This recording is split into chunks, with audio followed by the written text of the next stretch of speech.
Welcome to KillieFC TV. Today we're in Helensville of all places, speaking to another Killie youth product, Peter Canero. Peter signed for Killie in 1998 as a YTS trainee. He made 130 appearances for Kilmarnock, scoring 11 goals. Made his first team debut in 2001 against Aberdeen. Scored his first goal in a League Cup semi-final at Hampden Park against St Mirren. Peter also had the record under 21 appearances by Kilmarnock as a Kilmarnock player at that time. Peter then signed for Leicester City for a £450,000 transfer fee. Made his debut against Denmark, replacing other Killie legend Gary Holt in that game. And he left Leicester to go into the United before moving over the pond to New York. Peter, tell us about your football career as a young boy. How did you get into football? Where did it all start? Youth clubs, schools, etc.? Yeah, pretty much probably from school. You're playing on the streets, you're playing with your friends. You don't really get as much hype now as like football teams as such. You were just kind of just playing with your friends, and then as that grew, you get involved in school, and then teams start, you join. I played with a lot of different clubs like Celtic North and Toker, like lots of, variation of teams. And I think I was at Celtic North playing on a Saturday when this sort of venture, the pro youth or something like that, started on a Sunday. And then Kilmarnock had asked me to come along one time to play. And I went along to Beeve, down at Beeve Juniors Park, and trained there a couple of nights, and I really enjoyed it. And I had my friends at the time were at Hearts and St Johnstone, and I was going through to Motherwell as well. There was a couple of teams. But at that time I felt like Kilmarnock seemed like a nice club, and and Alan Robertson was there. I think I kind of hit off early that I enjoyed his coaching. So is that the main reason why you picked Kilmarnock? Yeah. You get the best vibes from them? Yeah, definitely. I felt as if it was something new. There wasn't as many maybe people who I knew, and a lot of my friends at different clubs who I grew up with, played with. Kilmarnock seemed to be like I didn't know anyone. It was like something new, something different, and I enjoyed that. I didn't want to just be following the trend with other clubs. Must have been a great time to be a youngster at the football club, because we just won the cup in '97, and a lot of established, well-known players. Yeah. Were they good with the young kids in those days? Yeah, I mean, that was one of the things as well, and there was a lot of young kids who had played in that game, and I think that gave me a wee bit of hope that one day you might get the chance to play, as young as some of them, like Burke and Beggy, at the time, and with the older guys that were there, you looked upon them and say, well, geez, if they're going to play Kilmarnock, then it shows you how good a club it is when you can attract that kind of calibre of players. Right. So who was the biggest influence at that time in your career at Kilmarnock? Like Alan Robertson, Bobby Williamson? Yeah, well, Alan Robertson definitely, because even though when I was in the first team squads when I was younger, and I was playing like reserve games, etc., Alan was always there, and you could speak to Alan. I was always part of it, and definitely Alan was like a main influence when I was a kid, because something new. You're travelling from Glasgow down the train, going to training, and you're training back up the road to Glasgow every day. It was long days, and sometimes you think, geez, can I really be bothered with this? And it was hard going, but at least with Alan there, it was always a. Any specific player for the first team that took time out? There was lots. When I first broke in, everyone was great. There was not really anyone who was not helpful. Everybody was, couldn't have been nicer as such. You'd obviously get kind of hard time, which is natural. Your Durrance and McCoy, try to just knock you down a peg or such, and obviously with like Gus being there as well, which he probably seen me coming through the ranks and thinking, right, okay, maybe need to shun him a bit. But I think I kind of like Ali Mitchell after training sometimes would do like crazy running drills for some reason. I look back at it now, it was so basic and whatever doing, but it was just that sort of repetition that he'd done as a ritual, and I kind of just got in that groove of doing it with him, and I enjoyed that. It was like being part of he would say to me, come on, we'll do it after training, and I would do it with him, and I kind of enjoyed that, and being young. So you made your debut against Aberdeen. What do you remember of it? Do you remember it? I do. I actually remember being told, which is quite a funny story, because I think at the time Gus had maybe taken an injury at training, and there was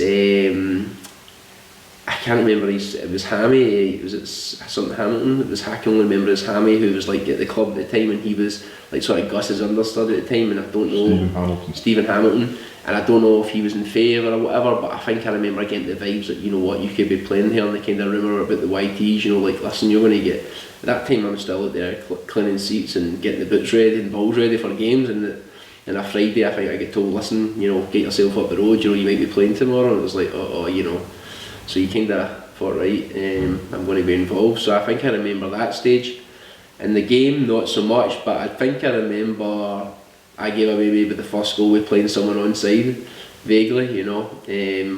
And I think, well, maybe, is that right, maybe 2-0 down and such? I can honestly tell you. I think we were, and I think I can remember thinking, oh no, this can't be good for me, making your debut, but I think the coach came back and saved us, and I think we drew 2 each. Right. Scored 2 goals, so I never started with a loss, which was nice. The first goal for Kilmarnock, you must remember that at the National Stadium.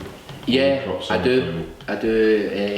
You know, playing at Hampden in that stage in a semi-final, anything was great, and to play and win in it, and like you say, to score that goal in it was, you know, you couldn't really ask for much more at that time, you know, and get to a final and scoring at Hampden in the semi-finals, you know, you think, well, can't really get a lot better than that at the time.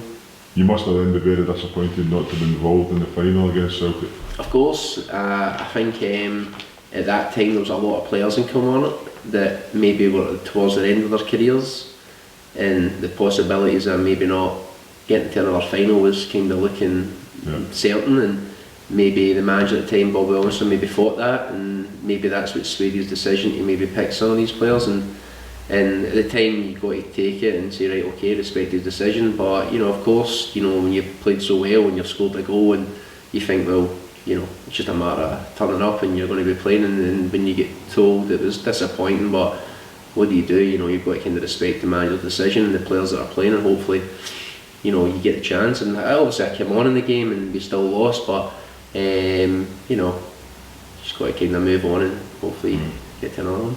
So clubs are starting, you're doing well with Kilmarnock, and clubs are starting to show an interest in you. Yep. Why Leicester City? I don't even really know why Leicester. There was lots of teams that were circulating at the time, and I was getting sorts of, you know, different rumours and what was happening, and I really wasn't sure what was going on. And at the time, at the Bosnia, I think I'd mentioned it just kind of came into play that I could have left in the summertime, but again, unsure what really was involved in that. So when I get told that there was a couple of clubs that were interested in Leicester City, no, I get told actually there was a Premiership team that were interested, right away you're thinking, geez, who could this be? And when I get told it was Leicester City, I thought, wow, well, you know, it's something I've got to consider here. But I feel as if maybe before my mind was kind of made up, it was kind of the club had already made up for it, you know, that I was going to Leicester, even though maybe never taken into consideration that, you know, there was a couple of clubs, like, you know, that were coming to watch me that following week. You know, I think Cardiff were coming, there was talk of Leeds there, and a few maybe like maybe Championship clubs that were coming to watch, and it'd have been nice maybe just to maybe hold on. And at the time I think there was pre-contract talks at Celtic, and I felt like, well, you know, there was some options there, but before I knew it I was kind of ushered down to Leicester. Your time at Leicester, you appeared to struggle to hold down a first team position. Was that mainly down to the start of your injury problems? I would definitely say so. I mean, when I first went there, you know, it could have come off to a worse start. I went there and I probably wouldn't say I was 100%, but you know, the adrenaline and the circumstances of playing the Premiership gets you through it. But I remember just sod's law that, you know, they said to me, oh, we're going to play a reserve game against someone, I can't remember where it was, in Woking, you know, just for the warm-up game, because Newcastle game was at the weekend, and made a tackle, you know, late in the first half and dislocated my shoulder, my collarbone, you know, and that's me right away. I've just turned up there, and you know, I'm out for 4 weeks, and it's like, wow, this couldn't go off to a worse start. It's like just luck. But I kind of looked at my way, well, you know what, maybe I can try and help the other injury that I was maybe carrying, or something that wasn't right, to try and maybe build myself up so when I get the chance I'm ready. And you know, in certain ways I kind of done that, because I kind of managed to like kind of squeeze in and try and you were playing in a a team that was a lot of like internationals, a lot of big players, and it was hard, you know, to try and break in. And I managed to get some game time, some appearances in the Premiership, which, you know, I always look back and I never thought I maybe had that opportunity when when I first get injured. Lee Clark has commented on the Kilmarnock fitness levels when you took over at Kilmarnock last year. Did you find when you went down to Leicester that the fitness levels down south were a lot higher than they are in Scotland? When I first went down, maybe slightly, yeah. You know, in certain ways there was definitely a higher tempo, but I think at Kilmarnock one of the things that I always sort of thrived on was my fitness, even though sometimes I might have not been fit, as say, you know, mentally and like physically, but I was always able to carry myself as far as like, you know, a bit more stamina, speed, and when I think when down there it kind of tailored my game to that. But when you're kind of maybe carrying some stuff, you're maybe not 100%, it's kind of hard to shake off some of the best players in the world, say, as maybe in Scotland, to kind of, you know, no disrespect, but you know, that's kind of the standard that you're playing in. Right. So you then signed for Dundee United. Was that an easy decision to come back up north? No, I had some other options to stay down, and I went to Leeds for a bit, and they were trying to work on something to try and stay down there. And then when I come back, things were moving on.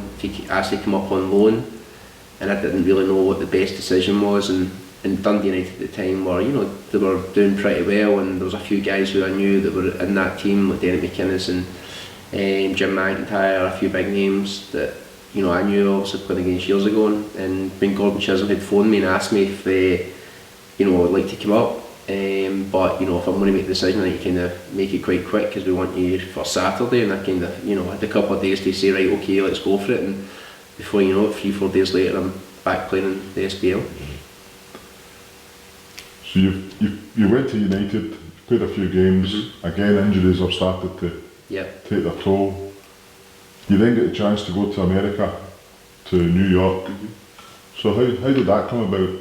Obviously New York, the American League, has taken off in the last few years, but back in the early 2000s... Yeah, it was still relatively, you know, new and young, but I had gotten... I spoke to a few people a wee bit before my time I'd left Dundee United, and it was something that I was sort of interested in but didn't really know too much. And then when Mo Johnson had come over and I'd met him, and he kind of sold me the idea to come over and check it out and see what it was like. And I think when I went there and seen the surroundings and what it was like, I kind of just thought, wow, you know, why would I not want to, you know, stay here? And no disrespect, again, I've been here all my days, but you know, maybe cutting about Clydebank or you know, then you're walking about Manhattan and stuff. It was like something, wow, you know, why not? So yeah, I did love all that aspect of going there at that time. Again, injuries unfortunately brought that to an end, didn't they? Well, I know it seems like the same old, like, you know, and I never once complained, I never once, you know, said, oh, because of this and that, because things happen and you just kind of need to move on from there. And like, I don't regret any moves, any decisions that I've done, but you know, with injuries wise, there's no reason why you would say, oh, I'm struggling if you're not, you know. But I felt as if I was always carrying something and never really completely go over initially. So going over there was a lot of other factors. Again, you know, you're playing in, you know, giant stadium and AstroTurf grass, which we never had 3G and 4G at the time, so you're running about playing in, you know, solid surfaces, which again is flaring up your knee, which never helped, and you're training on it, and you know, before you're saying, well, you're training in grass, playing in grass, like you're used to that, so playing in that heat and the conditions never helped matters either. And I think when I said I was complaining about for a scan, they said, yeah, you know, we need to do something, and right away they were never slow in throwing you back under the knife to go and, you know, see what was wrong really. And probably my downfall with maybe that advice to try and maybe go for another surgery, and you know, you just felt as if I just taken a little bit of time out and rested and strengthened, then you know, I could have still been playing, you know, for a bit longer over there. You stayed in America after that? Yep. You obviously liked the lifestyle over there? I stayed for quite a while after. I'd stayed there for the rest of the season, and next year I went back and I was still there in the training camps and still doing my rehab and stuff in the club. But it got to a stage where, you know, I had to kind of do that more full time in the club or travelling, because in the States, you're not just basically you're travelling, you could be on the road for 2 weeks, you know, and so I kind of found a base in New Jersey, which was like specialised for knees, you know, injuries, and you know, you're working with all the best players and or sport athletes in the world, basketball players, American football players. So you kind of get to know a lot of people, and when I stayed there, I kind of just rehabbed at this place for for the next the first another 6 months or so. So looking back on your career now, who's the best player you ever played with? Yeah, it's kind of hard because playing for a long period of time at Kilmarnock, you get to play with a lot of players that you played week in, week out with, so you kind of got to know them the way they were, and obviously it's easy to say you can jam McCoys because of the legends they were and stuff. But I think if I was to individually pick, some players that I say, well, Yuri Djorkaeff at New York, was just like incredible, the abilities. But when I went to Leicester and it became like went out for dinner and became quite good friends because he was staying in the hotel, was like Les Ferdinand, and he was like an idol to me, a hero, like you see him, and then you get in the same team as him, never mind having dinner with him, talking with him, and he had always that sort of respect that you thought, wow, this is a real class act, and being playing alongside something like that there, I definitely would say was the best ones to play with. Yeah, definitely. What about against? Who was your toughest opponent? Who did you look in the team sheet and a Saturn and say, I know him again? Do you know what? It's funny. I think at Kilmarnock I kind of thrived on the big games because of obviously Celtic Rangers games, because that's what you want to play against. It's everybody loves to play against the old firm. So when you were playing against Celtic, you're coming across your Larsons and your Suttons and stuff like that there. That was great, and I loved it. And Henry Larsson, you've got to say without a doubt, is going to be the toughest opponent, like most people would say. But when I was starting off playing at Kilmarnock and you were playing right back and you're going to Ibrox and you're up against like Arthur Newman and Van Bronckhorst and Alberts and even Neil McCann on the left hand side, and now we can laugh at it because you're playing right back and Christoph Kokar's playing right midfield. It makes for tough days, so that night you were definitely going home and you had to get yourself in the bath for a long period of time. Looking back in your career, what was the highlight of your career? What do you look back and say that was the happiest time of my time in football? I think it would have to be, as much as I love Kilmarnock and the stuff that I managed to achieve there was great and make my debut as a professional. But when you went to Leicester and there was a lot of like, done the right decision and what's happening.